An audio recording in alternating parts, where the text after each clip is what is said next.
Stephen Hawking, one of the greatest scientists and physicists in the history of humanity। जैसा कि आप लोग जानते हैं कि जितने भी महान और बुद्धिमान लोग हुए हैं वह कुछ न कुछ भविष्यवाणी करके या थ्योरी प्रपोज करके जरूर जाते हैं। आज के इस वीडियो में हम बात करने वाले हैं स्टीफन हॉकिंग द्वारा की गई कुछ सबसे प्रचलित और हैरान कर देने वाली भविष्यवाणियों के बारे में, और हम लोग उनकी ऐसे ही कुछ थ्योरीज के बारे में भी बात करेंगे। तो चलिए शुरू करते हैं आज की इस वीडियो को। नंबर 1, बिग बैंग के पहले क्या था। जैसा कि आप सभी लोग जानते होंगे कि हमारे ब्रह्मांड का जन्म एक बहुत बड़े धमाके से हुआ था, और इसी थ्योरी को कहते हैं the big bang theory. Big bang के बाद से ही हमारे ब्रह्मांड का जन्म हुआ और उसके बाद से निरंतर आज तक बढ़ता ही जा रहा है, या यूं कहें कि एक्सपेंड होता ही जा रहा है, बिल्कुल एक गुब्बारे की तरह। लेकिन वैज्ञानिक कई बार परेशान हुए कि आखिर बिग बैंग के पहले क्या था, मतलब इस ब्रह्मांड में कुछ तो होगा। वैज्ञानिकों के अनुसार बिग बैंग से पहले अगर कोई चीज इस दुनिया में एग्जिस्ट करती थी तो वह थी एक सिंगुलैरिटी, एक ऐसा सूक्ष्म बिंदु जिसके अंदर हमारा पूरा अनंत ब्रह्मांड समाया हुआ था, और इसी सूक्ष्म बिंदु के अंदर हमारा सौरमंडल, अनगिनत आकाश गंगाएं और अनंत ब्रह्मांड कंप्रेस्ड फॉर्म में था। और फिर एक दिन यही सिंगुलैरिटी बर्स्ट आउट हो गई, जिसे आप और हम लोग बिग बैंग के नाम से जानते हैं। वैसे तो दुनिया भर में ऐसे कई वैज्ञानिक हैं जो बिग बैंग या फिर ऐसी किसी भी थ्योरी को बिल्कुल सच नहीं मानते, पर उन वैज्ञानिकों की सूची में स्टीफन हॉकिंग का नाम नहीं था। एक बार उनसे एक इंटरव्यू में यही सवाल पूछा गया था कि पूरे ब्रह्मांड में बिग बैंग से पहले क्या था, तो स्टीफन ने इसका जवाब दिया, कुछ नहीं, मतलब नथिंग। अब यह जवाब तो इंटरव्यूअर के दिमाग में भी कुछ पल्ले नहीं पड़ रहा था, लेकिन तभी उन्होंने अपने आंसर को साउथ पोल के एग्जाम्पल से डिफाइन किया। उन्होंने बताया जैसे साउथ पोल में जाकर कोई साउथ नहीं होता, ठीक उसी तरीके से जब ब्रह्मांड नहीं था तब इस दुनिया में कुछ भी नहीं था, और कुछ भी नहीं का मतलब कुछ भी नहीं। आपका इस जवाब के बारे में क्या सोचना है, हमें नीचे कमेंट में जरूर बताइएगा। नंबर 2, ब्रह्मांड और मानवता का अंत। हमने पहले ही इस बारे में आपको बता दिया कि हमारा ब्रह्मांड हर सेकंड निरंतर ही फैलता जा रहा है, और इसकी वजह से एक गैलेक्सी दूसरी गैलेक्सी से दूर हो रही है, और यही हाल बाकी सभी गैलेक्टिक ऑब्जेक्ट्स का भी है। वैज्ञानिकों की माने तो एक दिन यही सब इतना ज्यादा एक्सपेंड होने लगेगा कि खिंचाव के कारण ये ब्रह्मांड अपने अंत की ओर चला जाएगा। स्टीफन हॉकिंग की माने तो इस दुर्भाग्यशाली अंत को देखने के लिए हम मनुष्य जिंदा नहीं बचेंगे। उनकी माने तो मनुष्य बस कुछ ही सैकड़ों साल के मेहमान हैं, और बहुत जल्द ही हमारी मानव सभ्यता का अंत हो जाएगा। इस अंत के उन्होंने 3 कारण दिए, और ये तीनों ही कारण अपनी जगह पर बिल्कुल ठीक हैं। पहला उनका मानना है कि मनुष्य किसी न्यूक्लियर वॉर के चलते खत्म हो जाएंगे। जैसे जैसे समय बीतता जा रहा है, हम लोग हर साल किन्हीं 2 देशों के बीच अचानक से विश्व युद्ध की स्थितियां बनते देखते रहते हैं। कभी अमेरिका और ईरान, तो कभी इजराइल और फिलिस्तीन। हर साल 2 देशों में मतभेद बढ़ता है और बढ़ता ही जाता है, और इस स्तर तक भी पहुंच जाता है कि विश्व युद्ध की पूरी संभावनाएं दिखती हैं, लेकिन सौभाग्यशाली होने के कारण यह खतरा टल जाता है। पर कब तक? इस बारे में हम सभी लोग जानते हैं कि अगर कोई तृतीय विश्व युद्ध हुआ तो वो सिर्फ गोले बारूद तक ही सीमित नहीं रहेगा, बल्कि इसमें न्यूक्लियर वेपन्स का हद से भी ज्यादा इस्तेमाल होगा। और अगर ऐसा हुआ तो मानवता का अंत सुनिश्चित है।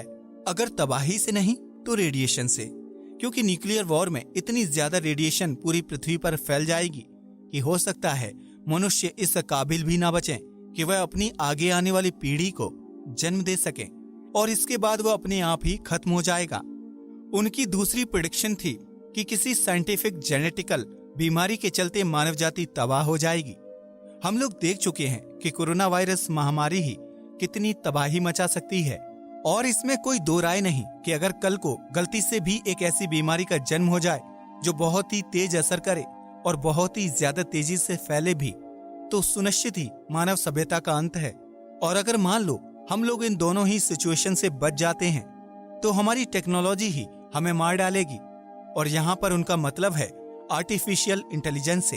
उनकी इस बात से तो मैं भी सहमत हूँ, क्योंकि मनुष्य अभी तक बिल्कुल भी इतना डेवलप्ड नहीं हुआ है कि वह आर्टिफिशियल इंटेलिजेंस से बच सके और आगे जाकर सब कुछ मशीनी कंट्रोल से ही होगा। तो जब मशीन ही हम पर हमला करेगी तो हम लोग अपना डिफेंस करेंगे किस चीज से, जिसका मतलब है कि 100% खात्मा। दोस्तों, क्या आपको पता है कि यूनिवर्स में सबसे ज्यादा पाया जाने वाला एलिमेंट कौन सा है? हमें कमेंट करके जरूर बताइएगा। नंबर 3, एलियंस को सिग्नल नहीं भेजना चाहिए। वैज्ञानिक स्पेस में लगातार सिग्नल छोड़ते रहते हैं इस उम्मीद में कि शायद कोई परग्रही या दूसरी सभ्यता उस सिग्नल को पा ले और वह इंसानों से कांटेक्ट करने के लिए आए। स्टीफन हॉकिंग के साथ ज्यादातर लोगों का मानना यही है कि वैज्ञानिकों को ऐसा करना तुरंत बंद कर देना चाहिए। स्टीफन कहते हैं कि मान लो अगर कभी इंसान अपनी इस कोशिश में कामयाब भी हो गया तो इसके अंजाम बुरे होने के ज्यादा चांसेस हैं, क्योंकि हम नहीं जानते कि एलियन या दूसरी सभ्यता किस स्वभाव की है। हो सकता है वो बहुत ही ज्यादा गुस्सैल हो, या ये भी हो सकता है कि वह केवल किसी ऐसे ग्रह की तलाश कर रही हो जिनको वो लोग अपने काबू में करना चाहते हों।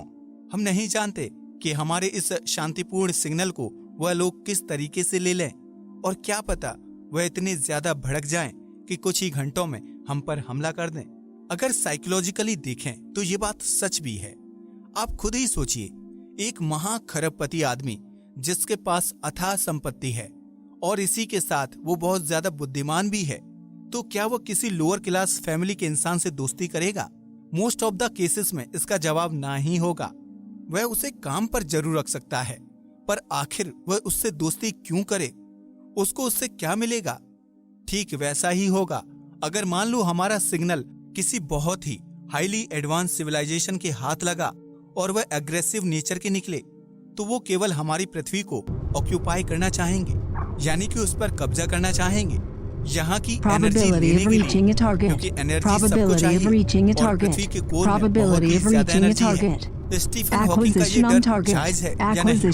हमें नीचे कमेंट करके बताएं। नंबर 4, दूसरे ग्रहों पर बस्ती बसाना। हालांकि स्टीफन बहुत ही ज्यादा आशावादी थे। अभी तक हमने आपको सारी नकारात्मक बातें बताई, लेकिन अब एक पॉजिटिव बात सुनिए। स्टीफन का मानना था कि पृथ्वी पर टेक्नोलॉजी बहुत ही ज्यादा तेजी से बढ़ रही है, जो कि डेवलपमेंट के लिए बहुत ही अच्छा संकेत है। वह हमेशा से इस बात पर विश्वास करते थे कि मानव सभ्यता दूसरे ग्रहों पर जाएगी, और इस मामले में वो हमेशा आशावादी रहे हैं।